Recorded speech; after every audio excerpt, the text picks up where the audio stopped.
I've worked with people who have 700 T cells and their health isn't compromised at all, and they're miserable, and all they can think about, what'll happen if I become demented? What'll happen if I lose my health insurance? What'll happen if I lose my job? How will I tell my mother? How will I do this? And life is totally cheated. And there are thousands of us that have been diagnosed for 10 and 14 years that are opportunistic infection-free. I'm one of them. And happy. I've never been stronger. I've never been healthier. I've never had the opportunity to do everything I've ever dreamt of doing, because I'm not afraid anymore. I think I'm more focused. I have more energy. I see more purpose to my life. I don't really get depressed a lot. The most important thing is I feel some hope. I feel like it's not a death sentence, because that's what I felt I had until I started doing this on my own. In the 7 years that I've known, I was HIV positive. I never ever believed that I was going to die. I've never believed that my friends who have died subsequently had to die. In the war on AIDS, one thing seems to have dominated everyone's attention: how much money is being spent, which countries are contributing to the effort. We talk about AIDS, we think now of Africa and the scourge in southern Africa, with over 5.5 million people infected with the HIV virus, many dying. What's been left out of the discussion on AIDS are individuals who have, through various natural and non-toxic measures, been able to implement therapies that have allowed them to regain their health and vitality. Many of the people that you're going to see in this program, I personally work with. I created their protocols, and they followed them. But all of them had something in common. Prior to trying a natural, non-toxic approach, they were all on various drugs like AZT and DDI and DDC and protease inhibitors, etc. It didn't work for them. They were getting sicker. Many of their friends and support members had died. So they chose this approach. Years later, these people are alive and well, at least the ones I've worked with. Now, what's important is that all of these have a story to tell, and I believe these are the real heroes in the war on AIDS, but they've received no publicity. No one's inviting them on their program to say, how'd you do it? In addition to these individuals, on Tony Brown's Journal on PBS, I took, over a period of 10 years, more than 9 individuals who had full-blown AIDS, and after a year to year and a half of therapeutic approaches, natural, non-toxic, they had reversed their conditions completely. I had expected, since they had meticulous medical records prior to their shift in therapeutic model and afterwards, that medicine, science, activist groups, foundations interested in AIDS would call them and say, how did you do it? What can we learn from you? Never happened. Not a single call, not a single inquiry. That concerned me. What were we afraid of learning from people who are long-term, healthy survivors who were full-blown AIDS and now not? So add Tony Brown's Journal and PBS persons in with this group, and you start to see that, gee whiz, it's not just 1 or 2 people, it's a lot of people. And when I speak with people in England and in Canada and in Europe, there are many long-term survivors using natural, non-toxic techniques there as well. Worldwide, we have no idea how many. I've heard estimates of up to 15,000 long-term survivors using various modalities. Let's take a look now at what they did, hear their story, and get a little better understanding of what it means to take the approach they have taken.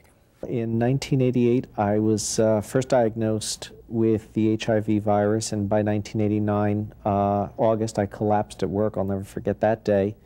Taken to the hospital, etc., to find out that my immune system was on a downward slide. By 1990, I had a cough that had gotten bad enough that I was coughing up blood. Had KS lesion on my thigh, in my mouth, down my throat, hairy leukoplakia, etc. And the doctors were telling me, based upon that, especially from the cough, that I would be dead probably within a year. In February of 1990, I was diagnosed as being HIV positive in Hackensack, in a clinic in Hackensack. The clinician was very cold about telling me this. I really didn't hear what the implications were. I just thought I was going to die. The doctor called me, he says, I have bad news, and I says, I thought my lover was infected. And they said, no, you are. So that was kind of a shock. I was always tired. I didn't know what was going on. I have Epstein-Barr virus, and I have hepatitis A, B, and C, and every other thing. There's so many stages to this, you know.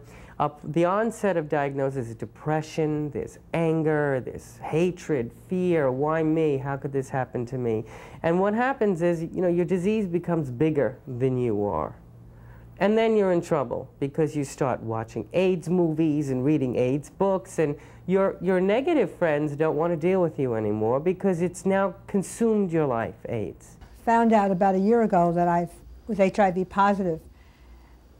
And it was one of the most devastating, unreal experiences that I'd ever had, and because I also at that same time turned 50.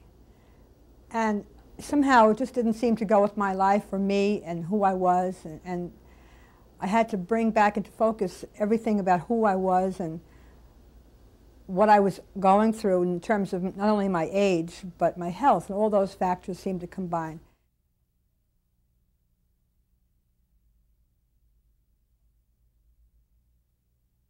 I know a minister in Texas who's continually being harassed just for running a home where people have AIDS. And people with HIV, they go to a church picnic in Ohio, are told, don't bring any food to the picnic unless it's cellophane wrapped, and we want to make sure the cellophane is on it when you show up.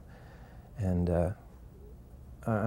so the hostility that exists in our culture towards people with this virus is for many of us in these urban areas, we're quite protected, but out in the nation at large, it's a very difficult situation.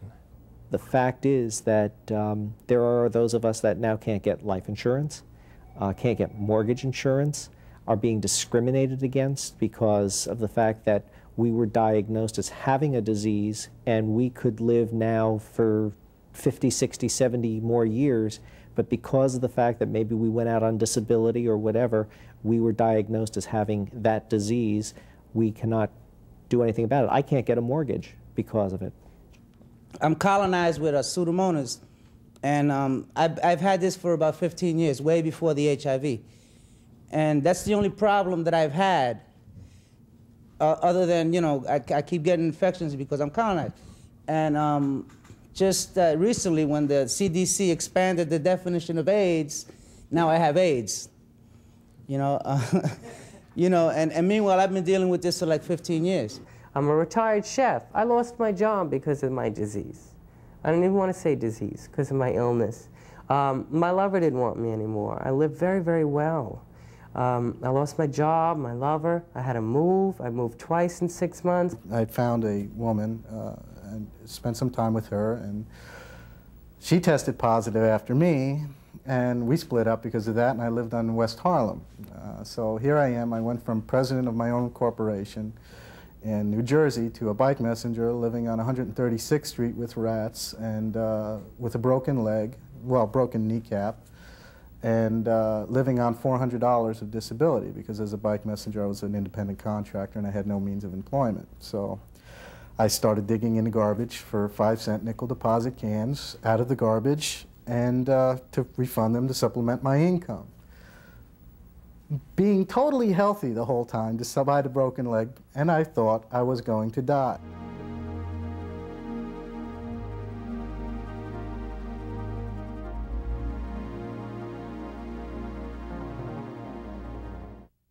I was referred to a doctor who advised me to go on AZT immediately because if he could keep me alive for 3 years, he almost was guaranteeing me that there would be a vaccine.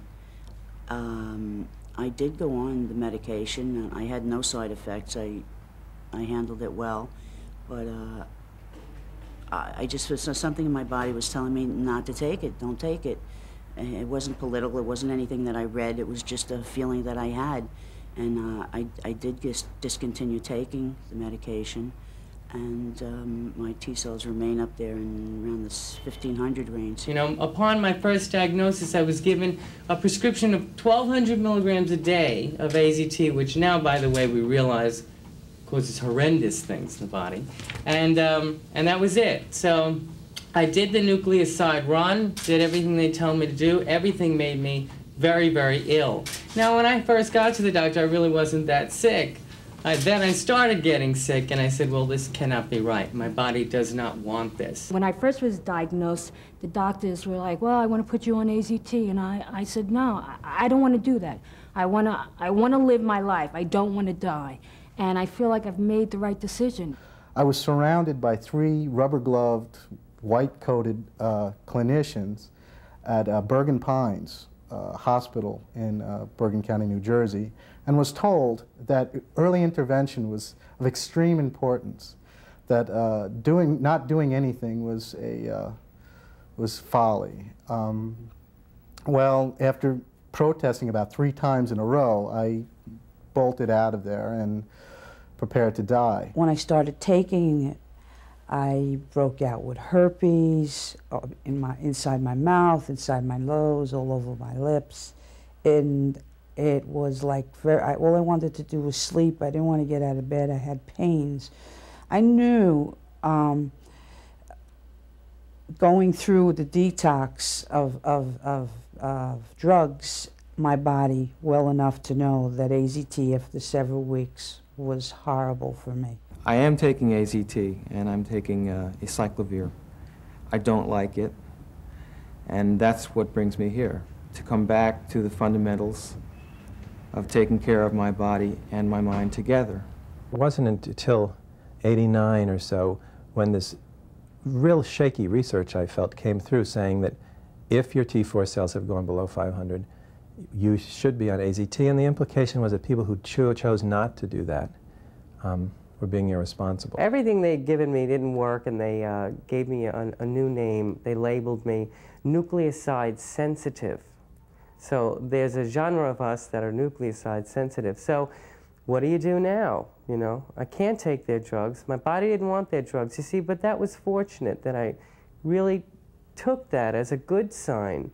And I knew, and this was my advice to just everyone, take control of your treatment. Educate yourself about your body. It's your body. They don't know how you're feeling. They don't know what's going on. All of the medication in the West, you know, it dissolves you in one part of your body. It may help you in another.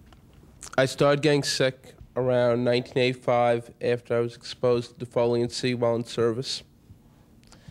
I got 2 tests done. Both were inconclusive. Then it came down in a series of about 12 different opportunistic infections. Thrush and candidiasis, and what they thought was KS, and 3 bouts of PCP pneumonia. And those who tell you can't survive PCP pneumonia are full of crap, because you can. Just can't take cortisone when they offer it to you, or pentamidine. And I was lucky enough to be in ACT UP when ACT UP still had some muster and anger to it, back in '85 and '86, and started taking a look at what was going on at the NIH and the CDC, and flipped out and was scared out of my mind because there's nothing coming down the pipeline from them. None of us anticipated the AIDS epidemic. By 1984, all of the friends that I knew and loved had died. And I was still around.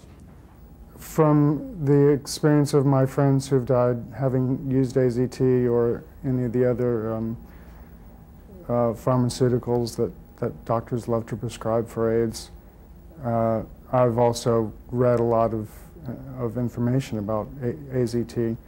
I understand it's very toxic. I would never take it.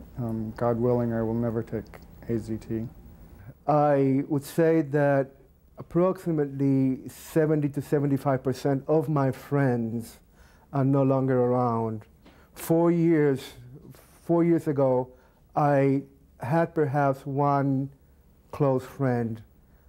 I've always been very gregarious, and I I always had a good support of friends, and for 3 years, up to 4 years ago, I was stripped out of all my friends because they all died.